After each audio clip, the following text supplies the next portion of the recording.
प्यारे बच्चों को मेरा नमस्कार।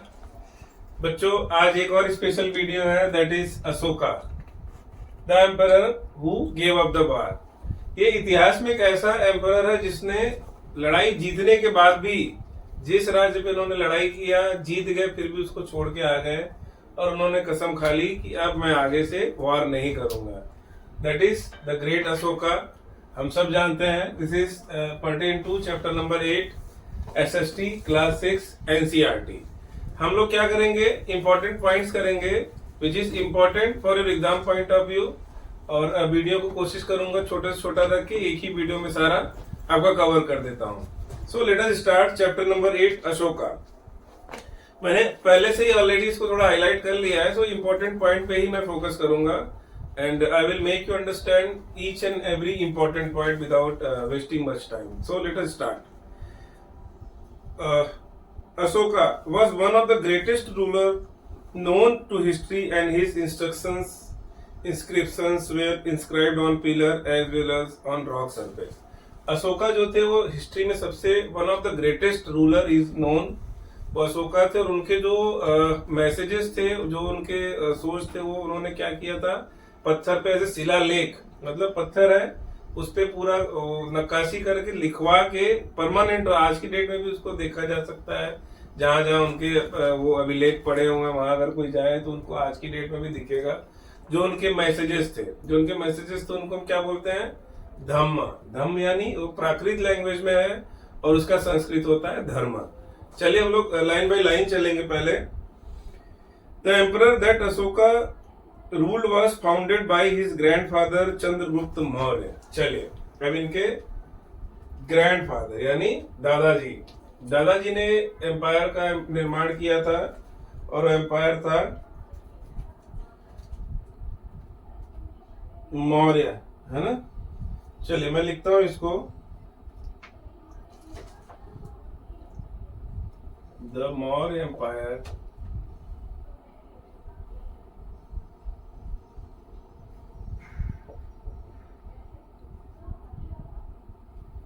was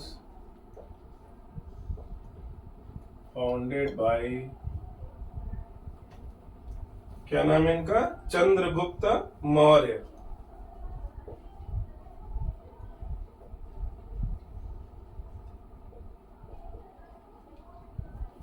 मौर्य की स्पेलिंग है MAURYA, MAU।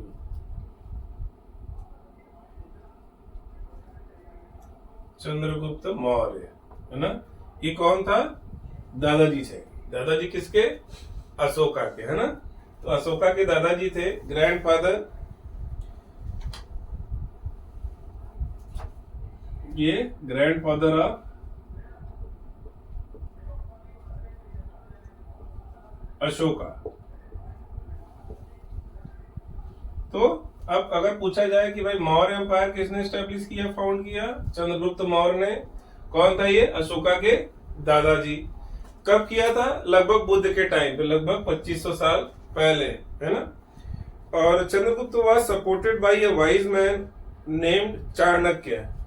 चंद्रगुप्त मौर्य को कौन सपोर्ट कर रहा था, सपोर्टेड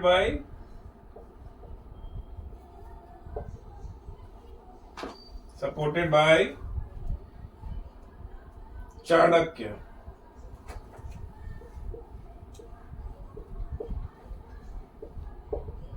ये सब नाम हमने बहुत सुना हुआ है। चाणक्य नीति मतलब बहुत ही बुद्धिमान, उनको बुद्धि से नहीं हराया जा सकता था। ये चाणक्य का नाम हमने जो सुना था वो कहां से बिलोंग करते थे, he was supporting to Chandragupta Maurya, जिन्होंने मौर्य एम्पायर की स्थापना की। और चाणक्य की एक बुक है, उसका नाम है अर्थशास्त्र। ये आपसे पूछ सकता है, अर्थशास्त्र इनकी बुक है, बुक अर्थशास्त्र।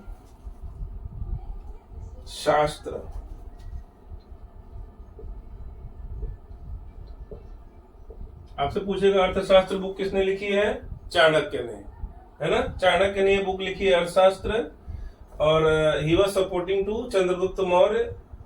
अब हम लोग अशोका के बारे में पढ़ने जा रहे हैं। तो इनका जो एम्पायर था अशोका का, उसको फाउंड किसने किया था, उनके दादाजी चंद्रगुप्त मौर्य ने। चलिए आगे बढ़ते हैं। ये इनके जो एम्पायर था ना, एक तरह से ये डायनेस्टी था। डायनेस्टी मतलब अपने ही परिवार किसी मेंबर का राजा बनना। जैसे मैं राजा हूं, मेरा बेटा राजा बन गया, या फिर मेरी फैमिली का कोई राजा बनेगा, दैट इज डायनेस्टी। उसको हम क्या बोलते थे? डायनेस्टी बोलते थे। और Mauryas were a dynasty with 3 important ruler. चलिए मैं इसको लिख देता हूं आप लोग का।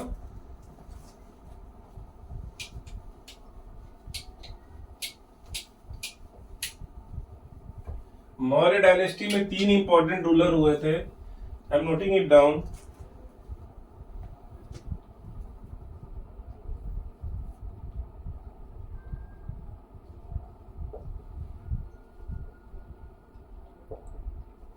मौर्य डायनेस्टी 3 रूलर थे important. Number one was Chandragupta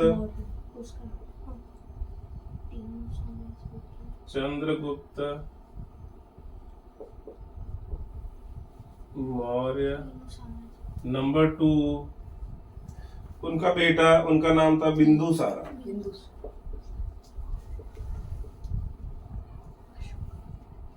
और नंबर 3 अशोका। अब चंद्रगुप्त का बेटा बिंदुसारा और बिंदुसारा का बेटा अशोका, ये 3 रूलर थे जिनके टाइम में जो मौर्य एम्पायर था, मौर्य डायनेस्टी थी, that was grown at the max, है ना। बाद में जब अशोका जी आए तो अशोका जी ने जब कलिंगा का युद्ध लड़ा, बाद में उन्होंने बैटल को छोड़ दिया और खुद को, आने वाली पीढ़ी को भी उन्होंने मैसेज दिया कि भाई लड़ाई में कुछ नहीं रखा है, हमको क्या करना है, धर्म और ज्ञान बांटना है ना। लोगों को लड़ाई से नहीं जीतना है, हमको अपने धर्म से जीतना है, उनको सिखा के जीतना है। सो 3 राजा थे जो मौर्य डायनेस्टी के लिए फेमस थे, दैट वाज चंद्रगुप्त मौर्य, उनका बेटा था बिंदुसारा और बिंदुसारा का बेटा था अशोका। सो पूछेगा अशोका के पिताजी बिंदुसारा, बिंदुसारा के पिताजी चंद्रगुप्त मौर्य। डन है। चलिए आगे बढ़ते हैं हम लोग। अब अशोक जो मौर्य एम्पायर था उसकी सिटीज इंपॉर्टेंट कौन कौन सी थी, वो मैं थोड़ा आप लोग के साथ शेयर कर रहा हूं। Just have a look, it may ask in your exam. चलिए मैं एक छोटा सा भारत बनाता हूं आप लोग के लिए। भारत है ना, बहुत दिल से नहीं लेना है, अगर थोड़ा गड़बड़ बन जाए तो, क्योंकि देश का मामला है ना, तो कभी कभी रिएक्शन आ जाता है ना। मान लीजिए भारत मैंने बनाया, श्रीलंका इसका पड़ोसी। तो अब ये जो क्या है, ये इनका मौर्य एम्पायर।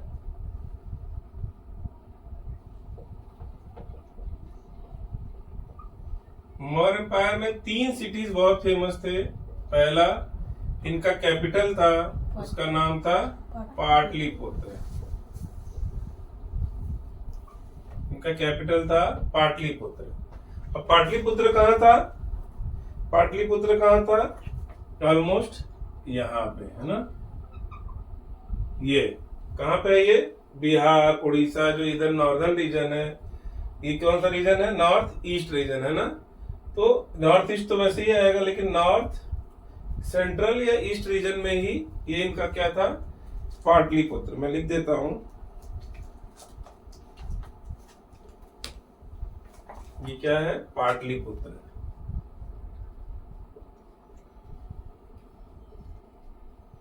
दूसरा इनका एक इंपॉर्टेंट सिटी था उज्जैन। उज्जैन कहाँ था? ऑलमोस्ट यहाँ पे एमपी में आता है उज्जैन। और एक तीसरा था तक्षशिला।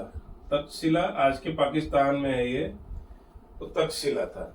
ये तीनों सिटी का हमको लोकेशन भी याद रखना है और नाम भी याद रखना है। तक्षशिला और उज्जैन, है ना, उज्जैन।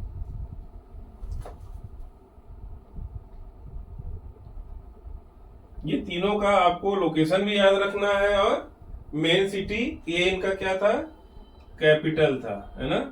मौर्यास का कैपिटल क्या था, पाटलिपुत्र था। दूसरा हो गया हमारा उज्जैन, और तीसरा हो गया हमारा तक्षशिला। ये 3 सिटीज थे जो मौर्य के टाइम पे इंपॉर्टेंट थे, उसमें ये पाटलिपुत्र था। अब इसके बारे में थोड़ा सा हम लोग पढ़ते हैं पहले। Taxila was a gateway to north west including central Asia.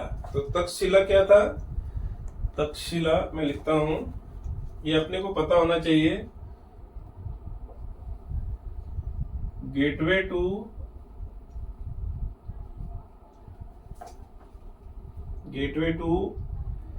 North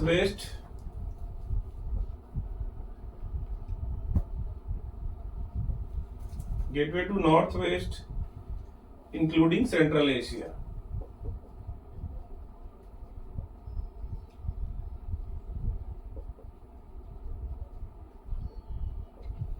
important है ये नॉर्थ वेस्ट, नॉर्थ ये है और वेस्ट इधर है ना, तो ये नॉर्थ वेस्ट जाने के लिए प्लस सेंट्रल एशिया में जाने के लिए ये क्या था, एक गेटवे का काम करता था।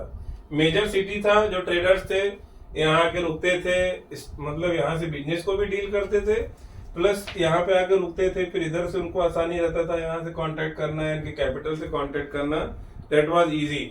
उस टाइम पे क्या था, जो साउदर्न जो एरिया था that was famous for gold, है ना, गोल्ड, स्पाइसेस। तो ये सब क्या था, इनके ट्रेड का, इनके टैक्सेस, रेवेन्यू के लिए बड़ा ही इंपॉर्टेंट सेंटर हुआ करता था। So we have learn what was Taxila, it was gateway to north west including central Asia. Second one is Ujjain, that lay on route from north to south India. ये route पे आता था उज्जैन। चलिए मैं उज्जैन लिखता हूं, उज्जैन लिखता हूं आप लोग के लिए, that lay on route from north to south India. ठीक है, नॉर्थ साउथ जाने के लिए ये क्या था, रूट में आता था, मेन सिटी के रूट में आता था। किसी को ट्रेड करना है तो उज्जैन वहां था सेंटर, वहां लोग जाते थे, वहां से फिर यहाँ बहुत सारे ट्रेडर्स भी रहते थे और बहुत सारे क्राफ्ट्समैन, सब कोई, मतलब जो मेजर सिटी था यहाँ से डीलिंग करते थे वो लोग। तो ये उज्जैन हो गया, पाटलिपुत्र उनका कैपिटल ही था।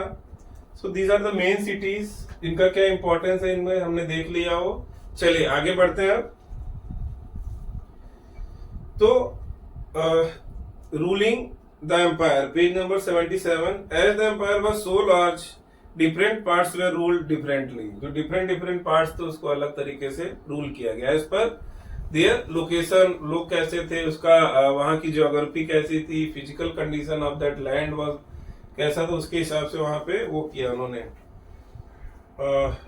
The area around Pataliputra under the direct control of the empire.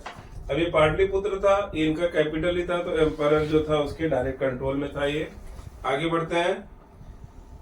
तो अब यहाँ पे क्या था, this mean that officials were appointed to collect taxes from farmer, herders, craftsman and traders. Special officers वो लोग अपॉइंट करते थे जिनका काम क्या होता था, to collect taxes from farmers, traders, herders. They were used to go to them and collect the taxes, special officers. और बाकी इंपॉर्टेंट पॉइंट में लास्ट पैराग्राफ का लास्ट 4th लाइन है, the Arthashastra tells us that north west was important for blankets and south India for its gold and precious stone. Arthashastra किसने लिखा था, चाणक्य ने लिखा था, वो हमने पढ़ लिया।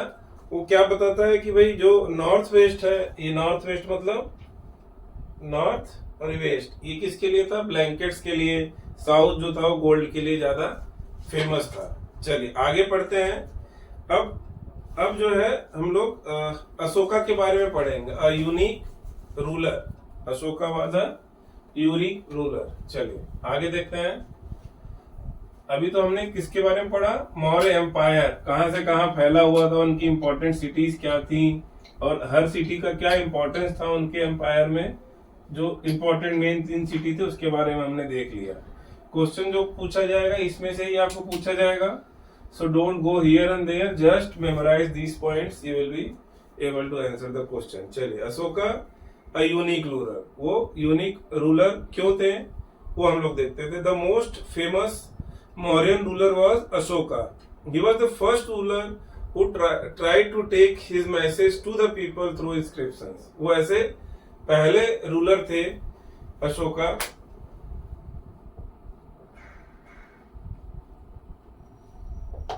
ऐसे रूलर पहले थे वो जिन्होंने अपने मैसेज को इंस्क्रिप्शन यानी नक्काशी करके, पत्थरों के ऊपर नक्काशी करके उसके अंदर पत्थर के ऊपर खोद खोद के जो भी डिजाइन देना है या जो भी मैसेज देना वो लिख के देते थे वो पूरा। सारनाथ में बहुत सारा इनका मैसेजेस आज की डेट में भी पड़ा हुआ है। तो वो उनका मेन काम क्या था, उन्होंने जो चेंज किया, he was the first ruler who used to give messages through inscription. वो इंस्क्रिप्शन के द्वारा मैसेजेस देते थे। Most of the Ashoka's inscription were in Prakrit language. अब चले, इंपॉर्टेंट पॉइंट आ गया है, I am going to write it down. Number 1, first ruler who gave his messages through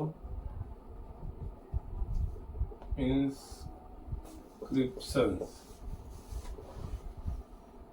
ठीक है। Number 2, Ashoka's inscriptions were in Prakrit language, है ना। अशोकास inscriptions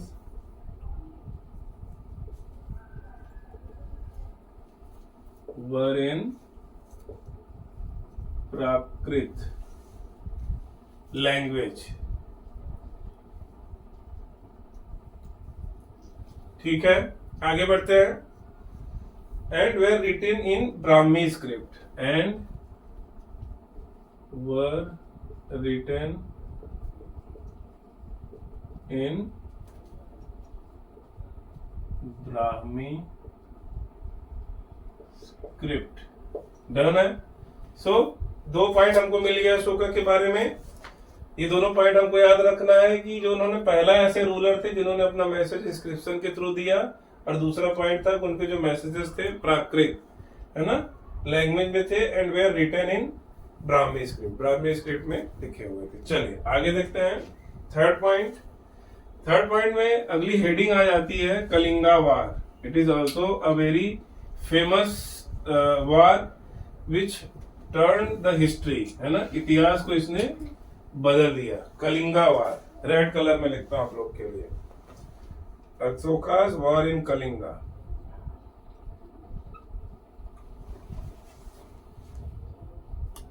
इन कलिंगा। चलिए, ये आप लोगों से क्वेश्चन पूछा जाएगा, what change Kalinga war in Ashoka's, what was the major changes, Kalinga war क्या है, ये सब पूछा जाएगा। तो इसके बारे में बेसिक जो मैं बता रहा हूं that is more than sufficient, just listen carefully. Kalinga is the ancient name of coastal Odisha. चलिए मैं लिखता हूं कलिंगा,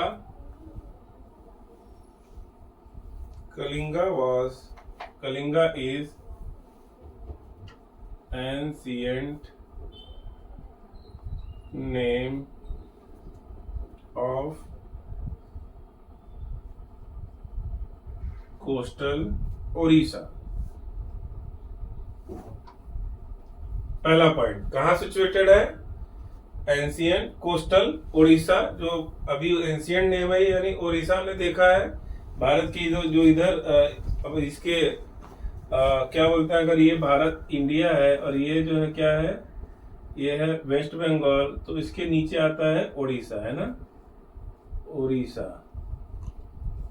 तो ये उसका एंशियंट नेम है। तो कहाँ हुआ था war, we can imagine India के मैप के हिसाब से। चलिए आगे देखें। Ashoka fought a war to conquer Kalinga. Ashoka ने क्या किया, इसको हथियाने के लिए, कलिंगा जो मान लीजिए उड़ीसा कोस्टल एरिया है उसको हथियाने के लिए एक लड़ाई लड़ी, ठीक है। However, he was horrified when he saw the violence and bloodshed that उसने जब देखा वहां पे जो ब्लडशेड था, जो लोग मरे हुए थे, उनको देख के he was horrified, एकदम डर गया बेचारा। यार ये क्या, ये अंत है लड़ाई का? This is what for what we fight the war। तो he was horrified और he then and there only decided that he will not fight any war to conquer any land। कोई भी लैंड जीतने के लिए अब क्या करेगा, वो लड़ाई नहीं लड़ेगा, ठीक है। देखें, he is the only king in the history of the world who gave up the conquest after winning the war। जो उसने जीता, कलिंगा को जीत लिया, लेकिन फिर भी उसको छोड़ दिया। भैया मुझे नहीं चाहिए ऐसा जो लोगों की लाश पे बना हो, है ना। So I am writing the second important point. पहला तो आपको पता चल गया, कलिंगा कोस्टल ओडिशा का नाम है, पुराना नाम। Second, after the Kalinga war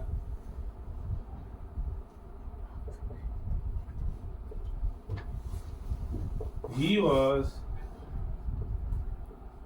horrified, डर गया, to see the bloodshed and decided not to fight वार, है ना। बाद में डिसाइड कर लिया कि अब मुझे लड़ाई नहीं लड़नी है, ठीक है। अब मैं अगर आपको कलिंगा वार के बारे में बताऊं तो अबाउट 1.5 लाख, लगभग 1.5 लाख पीपल जो है इसमें पकड़े गए थे, है ना। लड़ाई लड़ने में 1.5 लाख पीपल को बंदी बना लिया गया। More than 1 lakh people where killed, 1 lakh से ज्यादा लोग मार दिए गए। जो मैदान था कोस्टल एरिया पूरा लाशों से और खून से लथपथ हो गया। वी कैन इमेजिन, एकदम साउथ इंडियन मूवीज नहीं होती कि पूरा चारों तरफ एकदम बिखरा पड़ा है, लाशें ही लाशें हैं, कहीं किसी की गर्दन, कहीं किसी की एक हाथ। क्या है ये? देखा अशोका, बोला ओ भाई ये तो फिर गड़बड़ है, अभी आगे बढ़ना मतलब इस लाशों के ऊपर चढ़ के मुझे राजगद्दी पे बैठना है। तो ही वॉज हॉरिफाइड, वो एकदम डर गया। क्यों? क्योंकि more than 1 lakh people died, 1 lakh से ज्यादा लोग मर गए इस युद्ध में। दैट वाज हिस्ट्री एंड उन्होंने डिसाइड कर लिया कि नो फर्दर वॉर, अभी हमको लड़ाई लड़के कोई भी जमीन को जीतना नहीं है। That was his decision and he decided to observe Dhamma and to teach others about it as well. Dhamma मतलब इट इज प्राकृत वर्ड, है ना। प्राकृत वर्ड है, इसका मतलब क्या है? धर्म, है ना। धम्मा, चलिए धम्मा भी पूछेगा आपसे। पहले तो 2 पॉइंट हमको आ गया कलिंगा वार के बारे में। तो कलिंगा वार के बारे में आपसे क्वेश्चन पूछेगा, व्हाट वाज कलिंगा वार? तो it was fought by Ashoka to conquer the land. Kalinga is the ancient name of Odisha, है ना, कोस्टल ओडिशा। उसके बाद फिर उन्होंने वहां से लड़ाई छोड़ी, उन्होंने डिसाइड किया, ही decided to observe Dhamba after Kalinga war।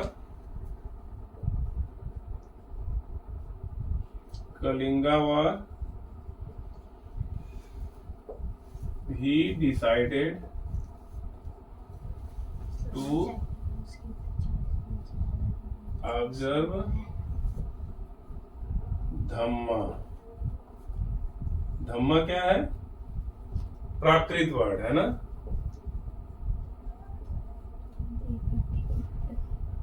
Prakrit language में है। इन संस्कृत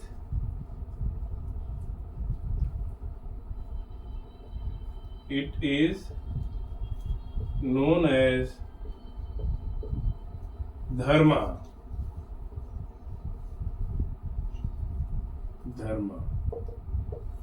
क्लियर है?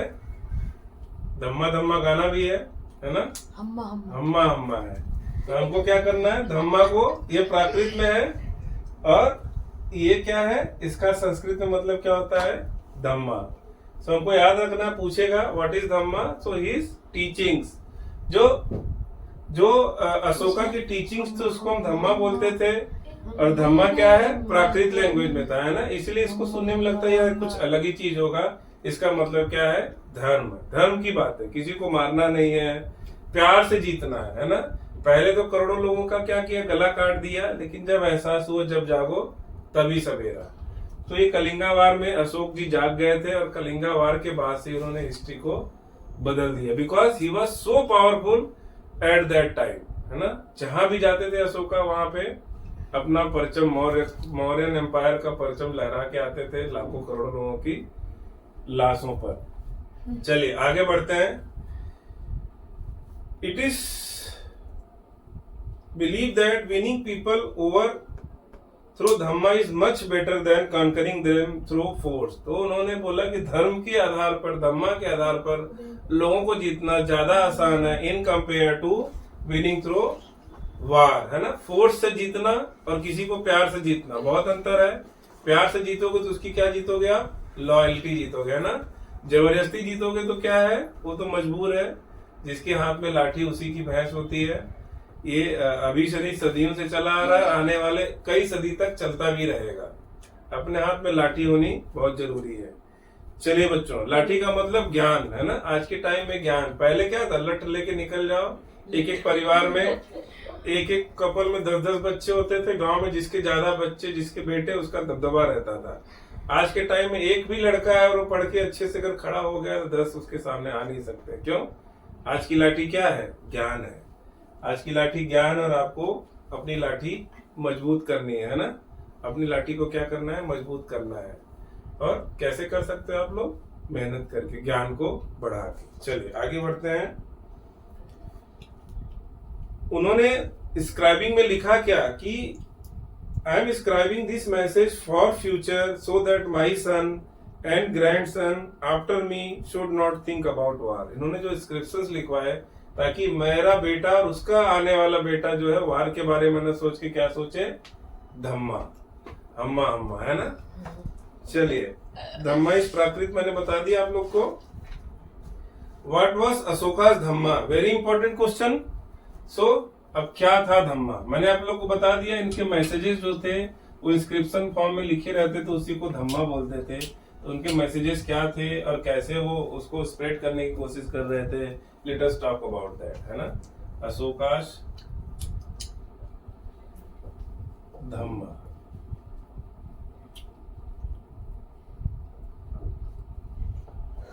चलिए let us see. Ashoka's Dhamma did not involve worship of a god. पहली बात तो ये वर्शिप ऑफ गॉड पे विश्वास नहीं करते थे। Did not believe on worship of God, ठीक है। चलिए आगे देखते हैं।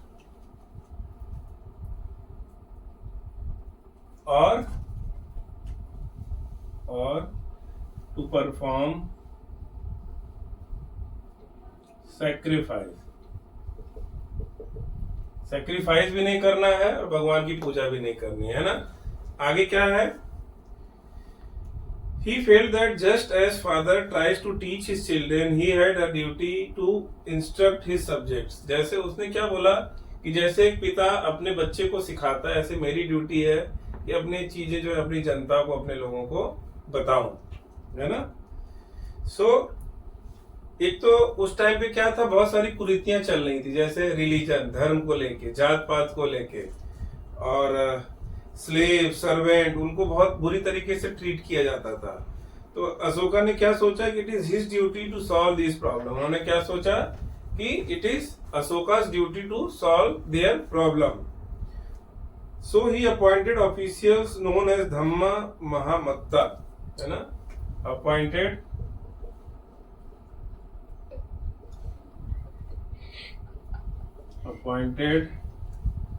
ऑफिशियल्स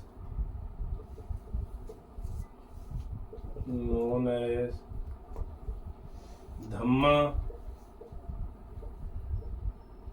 महामत्ता। बढ़िया नाम है, धम्मा महामत्ता। ये ऑफिसर्स थे इनके, किसके, अशोका के।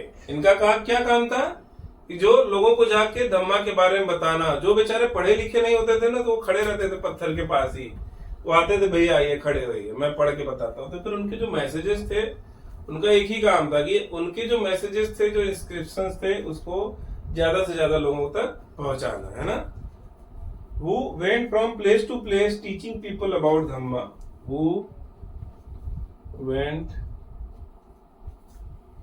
from place to place teaching people about Dhamma?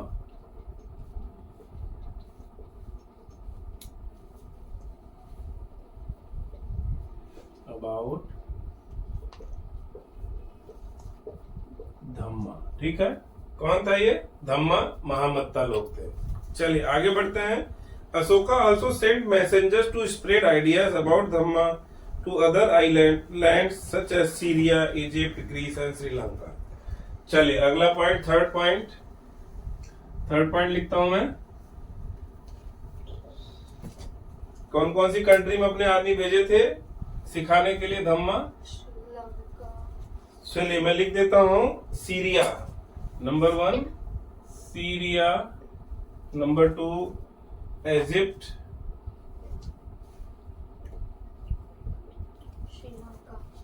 Greece,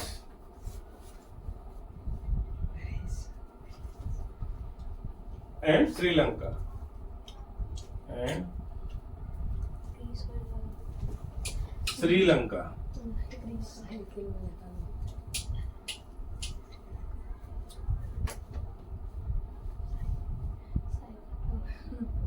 यहाँ पे इन्होंने अपने